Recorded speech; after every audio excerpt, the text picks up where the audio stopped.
Hari ini saya ingin ajak kita melihat bagian firman Tuhan yang berkata di dalam Filipi pasal 4 ayat 6 sampai 8. Janganlah hendaknya kamu khawatir tentang apapun juga, tetapi nyatakanlah dalam segala hal keinginanmu kepada Allah dalam doa dan permohonan dengan ucapan syukur.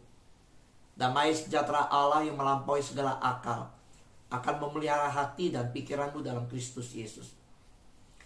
Jadi akhirnya, saudara-saudara, semua yang benar, semua yang mulia, semua yang adil, semua yang suci, semua yang manis, semua yang sedap didengar, semua yang disebut kebajikan dan patut dipuji, pikirkanlah semua itu.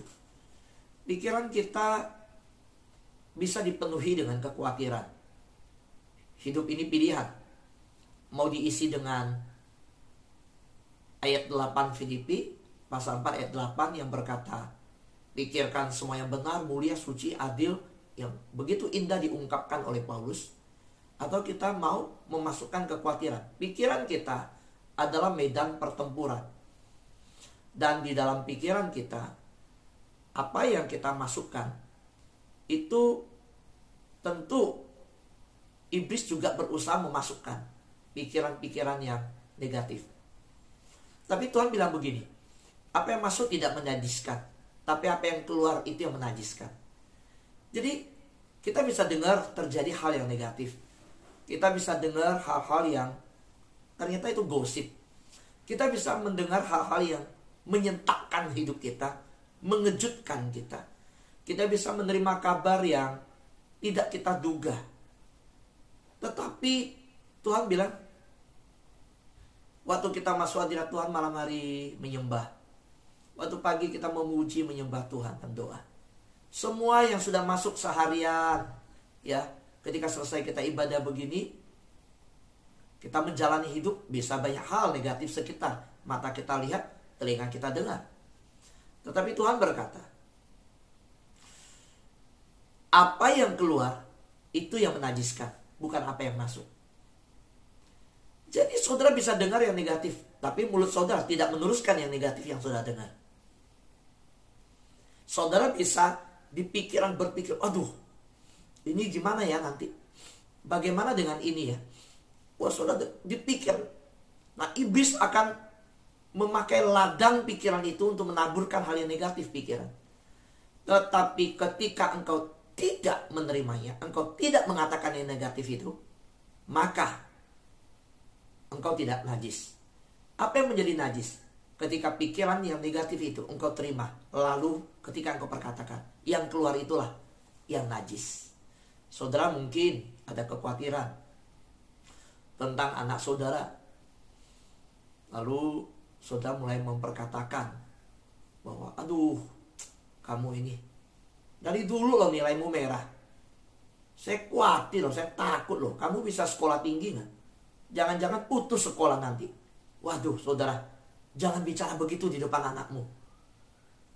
Kalau enggak takut, khawatir di pikiran, datang sembah Tuhan, masuk hadirat Tuhan, bicarakan sama Tuhan. Segala sesuatu setiap hari, sebenarnya kita perlu memperbaharui iman. Karena itu saya hari ini menyampaikan, percayalah kepada Tuhan setiap hari. Firman Tuhan sudah mengatakan sedemikian indah hal-hal dalam kehidupan kita. Ini panduan dalam kehidupan.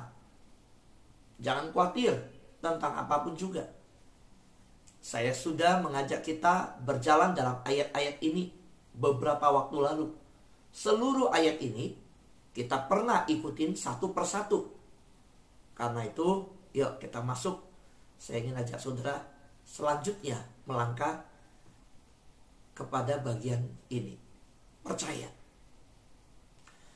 Saudara, Tuhan ingin saudara mempercayai dirinya.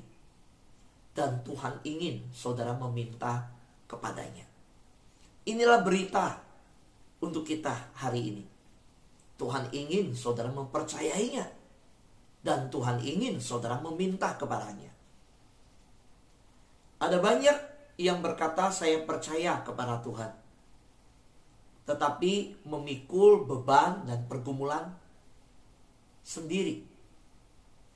Ada banyak yang mengakui percaya kepada Tuhan, tetapi waktu ada masalah tidak meminta kepada Tuhan, sedangkan dia percaya Tuhan sanggup menyediakan.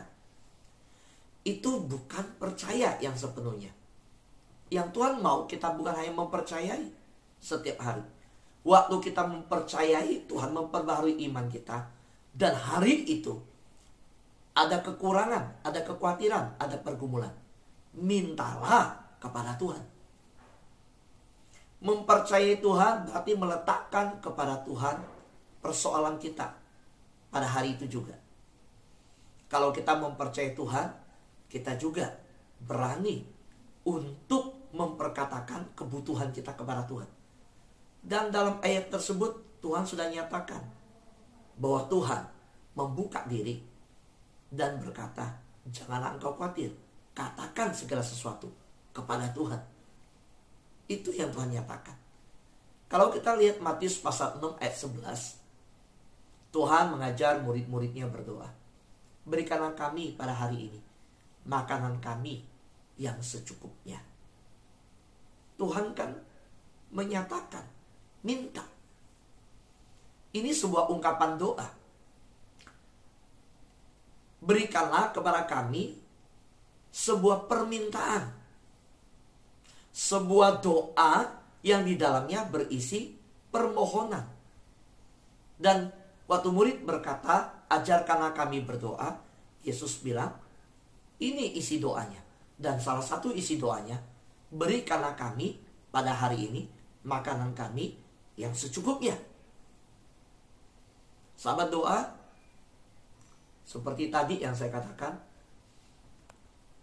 panitia di dalam persiapan HUT sudah menyiapkan anggaran, budget untuk makan. Dan semua panitia doa puasa di tanggal 15 dan tanggal 16. Dan tanggal 16 pada hari ulang tahun kita, siang itu kita buka puasa. Kita sudah siapkan satu orang berarti budget makannya segini. Tidak ada pikiran apapun. Bahkan dalam meeting kita tidak memikirkan bahwa hal yang lain.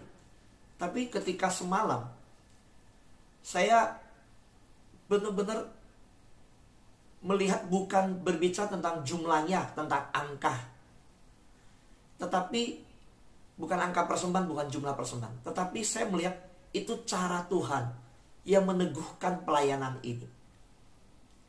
Waktu saya ditelepon, Pak Fu, bisa tes food nggak? Waduh, kayak acara pernikahan ya, kayak acara ulang tahun pakai tes food loh. Pak Fu datang ke tempat saya masakin, Pak Fu coba yang mana yang enak. Nah nanti itu dipilih, saya masakin buat panitia. Saudara, Tuhan menyapa saya. Bagi saya Tuhan menguatkan iman saya. Bagi saya dengan telepon tersebut, dengan hal itu saya diperbaharui melihat Tuhan tidak meninggalkan pelayanan ini. Tuhan menopang pelayanan ini. Gak ada yang minta, gak ada yang ngomong. Tetapi ada anak Tuhan yang bisa terpikirkan seperti itu.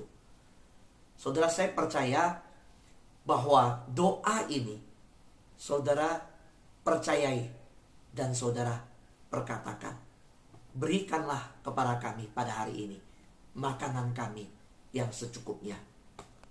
Kalau Tuhan menjagai dan memberkati sahabat doa, saya percaya berkat Tuhan, pemeliharaan Tuhan juga terjadi atas rumah tangga saudara. Setiap hari Tuhan berikan makanan yang secukupnya juga. Yang katakan amin, boleh lambaikan tangan. Iya. Sahabat doa yang terkasih dalam Tuhan, saya mengajak kita, yuk kita melangkah dalam melihat ada 4 hal yang harus kita lakukan untuk percaya kepada Tuhan setiap hari. Hari ini kita renungkan 2 hal. Besok saya akan bahas 2 hal. Apa 4 hal yang harus dilakukan setiap hari untuk percaya kepada Tuhan? mempercayai, membawa persoalan kita kepada Tuhan. Yang pertama, sudah dikatakan, jangan khawatir tentang hari esok. Di dalam Matius pasal 6 ayat 34 berkata, sebab itu janganlah kamu khawatir akan hari esok. Karena hari esok mempunyai kesusahannya sendiri. Kesusahan sehari cukuplah untuk sehari. Sahabat doa, hidup ini sudah susah, sudah berat. Jangan bikin ruwet lagi. Jangan bikin susah lagi. Saya hari ini saya menahan diri, menggebu-gebu dalam khotbah. Sebenarnya hati saya ini udah. Saudara kalau perhatikan, ada satu anak Tuhan yang WA saya, Pak Fu, ada yang beda nih. Saya bilang, apa yang beda? Khotbahnya nih, nada suaranya. Sahabat doa, hari Senin saya rekaman suara gagal. Sudah rekam, sudah berjalan proses, nggak bisa diambil suaranya. Udah. Kemarin hari Rabu pagi, hari Selasa gagal, lalu hari Rabu pagi kemarin gagal lagi, saudara, nggak bisa. Saudara, dari Senin saya alamin gangguan pita suara. Selasa belum suara, waktu mau diambil nggak bisa. Rabu nggak bisa. So tahu, saya mulai panik. Kenapa? Tanggal 16 di depan mata. CD lagunya belum di-copy. Dan lagu pun masih ada 3 yang belum dimasukkan. Jadi dari satu album 8 lagu, 3 lagu belum jadi. Waktu ngambil suara sampai kemarin belum bisa. Wah, saya nggak nyaman. Mulai emosi teraduk-aduk. Wah, saya mau kasih tahu panitia HUT nih saya. Saya mau kasih tahu, ini delay nih, nggak bisa bagikan tanggal 16. Saya mulai mikir, ini gimana nggak bisa. So, dalam keadaan mulai nggak nyaman begitu, Tuhan ingatkan saya. Dan saudara, apa yang saya begitu indah, yaitu waktu saya bergumul, saya bilang, aduh Tuhan, tolong Tuhan, ini tanggal 16 nih. Saya mulai cari jalan, mulai mikir. Tiba-tiba saudara, saya bersyukur ketika saya berseru, Tuhan taruhkan di hati, sudah, serahkan sama waktunya Tuhan. Kalau memang gak bisa, mau bilang apa?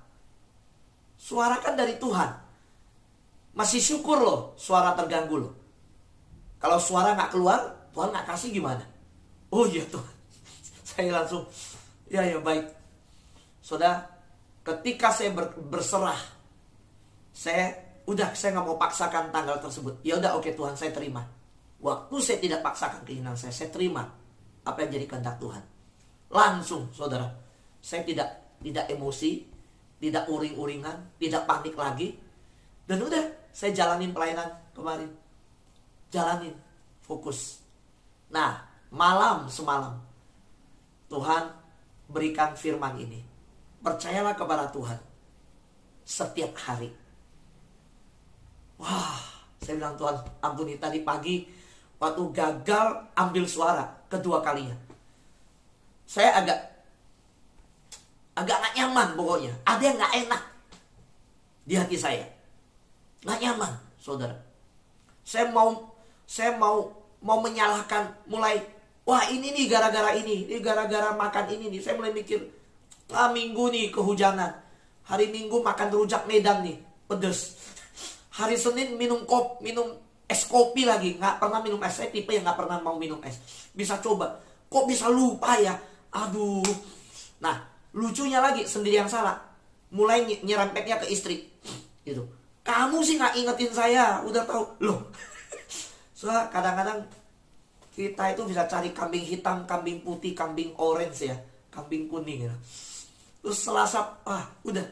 Tapi ketika dalam keadaan demikian, saya menyetir kemarin, terus bicara sama Tuhan, dan Tuhan ingatkan, udah, berserah sama Tuhan.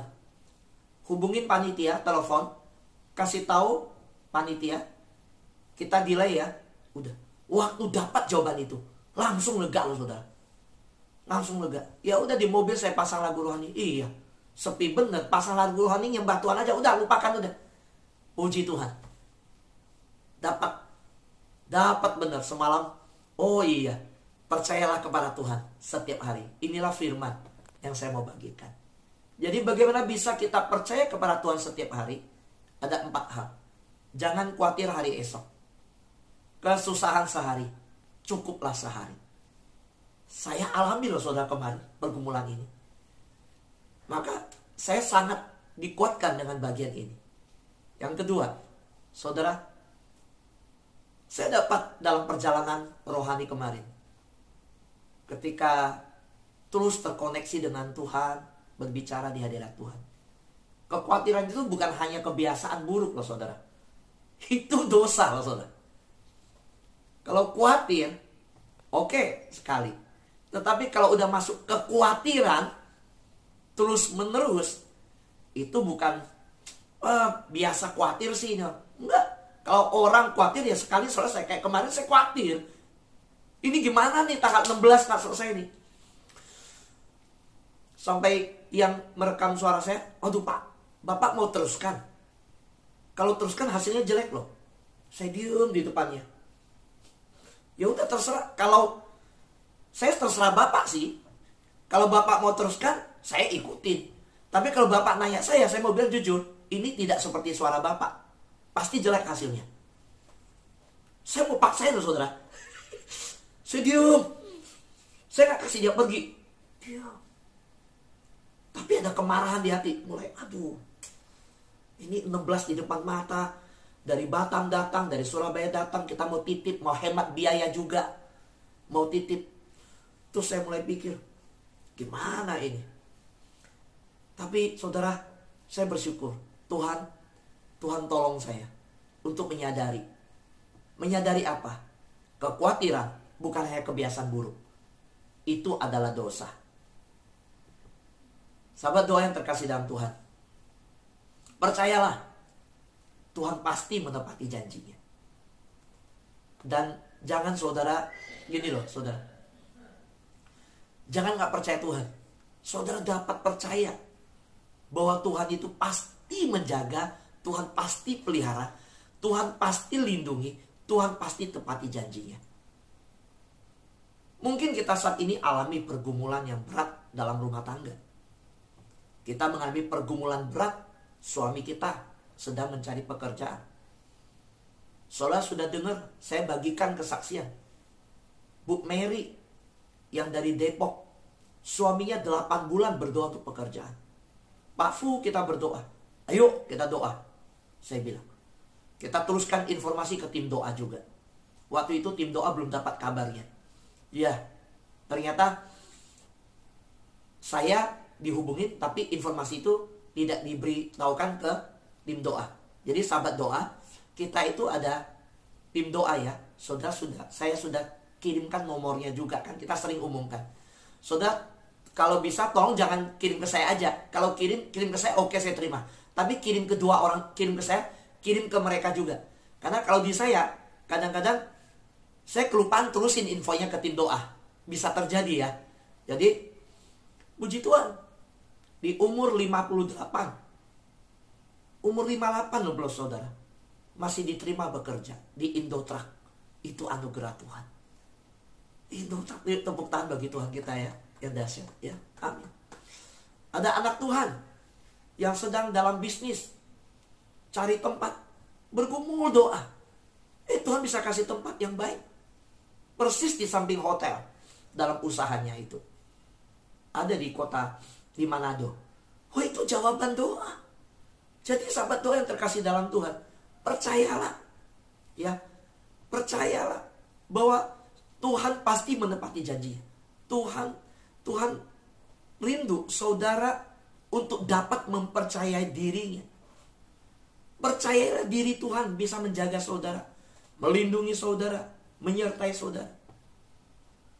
Saat ini saya tidak tahu dengan rinci satu-satu apa yang jadi pergumulan sahabat doa yang di Zoom, terlebih yang di YouTube ya. Yang YouTube kan ya bisa ya ketikkan nama ya ketika ikut, atau ketikan kata amin begitu. Jadi saya tahu yang ikut YouTube itu siapa. Saudara, saya tentu tidak tahu dengan rinci masalah satu persatu. Tetapi percayalah, saya yang terbatas, tapi kita sama-sama punya Tuhan yang tidak terbatas. Dia tahu pergumulan saudara. Dia tahu apapun yang jadi pergumulan kita. Serahkan sama Tuhan. Saya melihat bahwa di dalam firman Tuhan ya juga mengajarkan hal yang kedua. Selain tidak khawatir hari esok, firman Tuhan yang tadi kita baca di Filipi pasal 4 mengajarkan berdoalah tentang segalanya. Segalanya. Daripada kasih tahu orang, saudara bicara sama orang, satu kota tahu semua. Saudara, seorang hamba Tuhan, syarat yang penting adalah mulut harus rapat. Maka waktu saya ngajar di sekolah Alkitab, saya ajarkan satu hal. Saya pernah mengajar di sekolah Alkitab tentang ilmu berkhotbah. Lalu saya kasih tahu, karena berhubungan dengan mulut, seorang hamba Tuhan selain berkhotbah, kadang juga konseling orang. Nah, jadi hati-hati pakai mulut. Karena Tuhan mau pakai mulut kita, urapi kita berkhotbah. Maka waktu dengar konseling orang, mulut harus rapat. Jangan orang konseling sama kita cerita kemana-mana, bocor kemana-mana. Se-Indonesia tahu, se-gereja tahu. Nah, kalau hamba Tuhan tidak bisa memakai mulut dengan hati-hati, dia tidak bisa memenuhi syarat menjadi hamba Tuhan. Itu dari mulut loh saudara. Saudaraku yang terkasihan Tuhan. Nah, pakailah berdoa. Tertanam di hadirat Tuhan. Berdoa tentang segalanya. Sampaikan kepada Tuhan segalanya. Tuhan terima. Roma pasal 8 ayat 32 berkata, Ia yang tidak menyayangkan anaknya sendiri, tetapi yang menyerahkannya bagi kita semua. Bagaimanakah mungkin Ia tidak mengaruniakan segala sesuatu kepada kita bersama-sama dengan Dia. Ia tidak menyayangkan anaknya. Sederhananya bahasanya begini. Kalau anaknya saja Dia serahkan, apalagi yang lainnya, Dia pasti kasih. Orang anak aja Dia serahkan. Sahabat doa yang terkasih dalam Tuhan, Bapa dalam persekutuan yang erat dari kekal, Allah Bapa, Allah Anak, Allah Roh Kudus, tidak pernah terpisah. Dan dalam kekekalan, Bapa rela memberikan anaknya ke dunia. Apa Bapa kasih anaknya ke orang yang baik? Enggak. Ke orang yang berdosa seperti saudara saya. Apa Bapa di surga mengirim anaknya ke dunia yang menerima anaknya, menyebut anaknya? Enggak. Kirim ke dunia yang menolak anaknya. Bapa sudah tahu anaknya akan ditolak, anaknya akan dihukum mati, anaknya akan diludahi, anaknya akan dihina, anaknya akan difitnah, anaknya akan lahir pun gak ada tempat. Ini sebentar lagi Natal. Kita tahu waktu di kandungan mau lahirkan, gak ada tempat. Padahal anak Allah duduk di atas tata, disembah para malaikat, di surga yang mulia, datang ke dunia. Sombong loh orang dunia. Begitu sombongnya, memandang gak terima saudara. Nah sekarang Bapak kasih ke dunia. Nah kalau Dia kasih anak yang untuk saudara saya, Roma berkata, ya, Ia tidak menyayangkan anaknya sendiri, menyerahkannya bagi saudara saya. Bagaimana mungkin saudara gak yakin bahwa Tuhan akan mengaruniakan segala sesuatu yang di surga untuk kita juga. Soalnya surga begitu kaya, begitu penuh dengan kasih karunia, begitu luar biasa. Firman Tuhan berkata, dia yang kaya rela menjadi miskin supaya saudara dan saya diperkaya dalam segala hal. Nah, kenapa kita tidak datang kepada Tuhan menyatakan segalanya? Sahabat doa yang terkasih dalam Tuhan, Bapa mengirim Yesus untuk mati bagi saudara dan saya. Dan Bapa di surga rindu memecahkan masalah terbesar saudara. Waktu dia mengirim Yesus anaknya, bukankah dia sudah memecahkan persoalan terbesar kita? Saudara tahu persoalan terbesar kita apa? Dosa yang menjauhkan kita. Ya, dosa yang menjauhkan kita dari Bapa. Bukan dari, ya, yang benar adalah tulisannya Tuhan memecahkan masalah terbesar saudara, yaitu dosa yang menjauhkan saudara dari Bapa. Dan Bapa kirim anaknya. Jadi kalau dia memberikan anaknya dengan menyelesaikan masalah terbesar kita. Apa masalah terbesar kita, saudara? Jangan pikir masalah terbesar kita makan minum. Enggak. Masalah terbesar kita adalah kita sudah terpisah dengan Tuhan. Dan lihat, dia menyelesaikannya. Bukan kita yang menyelesaikan masalah kita. Tidak ada yang menarik Tuhan datang dari surga ke dunia. Kerelaan Bapa, kasih Bapa. Kebaikan kita tidak menarik Tuhan turun dari surga. Enggak. Karena itu pikirlah, mari kita pikir begini pagi. Jika Tuhan mengasihi sampai mengirim Yesus mati bagi saudara dan saya, tidakkah menurut saudara Tuhan sangat mengasihi saudara untuk mengatasi semua masalah saudara? Saya ulangi. Kalau sampai Tuhan mengasihi saudara, mengirim Yesus mati bagi saudara, bukankah menurut saudara seharusnya kita juga percaya bahwa Tuhan mengasihi kita, sangat mengasihi kita untuk mengatasi semua masalah kita? Sahabat doa yang terkasih dalam Tuhan, kita dulu tinggal dalam dosa. Di rumah kita ada penyembahan. Bahkan kita bikin satu kamar khusus untuk nyembah patung-patung. Waktu dulu suami kita terjerat narkoba. Suami kita bahkan bukan narkoba, minjem duit sana sini, mabuk, bawa perempuan pulang rumah. Itu terjadi. Lalu hari ini Tuhan pulihkan keluarga kita. Kenapa kita tidak percaya masalah yang ada ini tidak sebesar masalah yang dulu? Kok udah diselesaikan? Kalau dulu diselesaikan, apakah sekarang masalah kuliah anakmu, pernikahan anakmu, Tuhan tidak sanggup selesaikan? Tuhan pasti sanggup. Saudara coba lihat flashback, lihat kalau persoalan dulu tahun 98, bisnis kita digoncang sedemikian dahsyat. Kita turun, terjun bebas dalam bisnis yang jatuh. Sekarang di masa pandemi ada goncangan bisnis. Saudara, kalau Tuhan tolong kita di masa lalu, di tahun 98, goncangan bisnis, bukankah Tuhan yang sama tetap hari ini tidak berubah Tuhan itu? Dan kita juga tetap bisa mempercayai Tuhan. Amin. Sekarang lebih jauh melihat. Bukan tahun 98 bisnis. Lihat 2000 tahun yang lalu. Kalau bukan Tuhan Yesus datang. Lihat hidup kita juga di masa yang lalu. Kita musuh Tuhan. Kita terpisah dengan Tuhan. Kita berdosa. Kalau kita pikir yang dulu, iya ya, kok saya bisa judi ya, saya jual harta ya, kok saya bisa lari dari keluarga, kok saya bisa mengkhianati pernikahan, kok saya begitu jahat ya, saya bisa minjem sana sini hanya untuk mabuk-mabuk, kok hidup saya dalam lumpur dosa. Dan dalam keadaan seperti itu, Tuhan menjamah hidup saudara.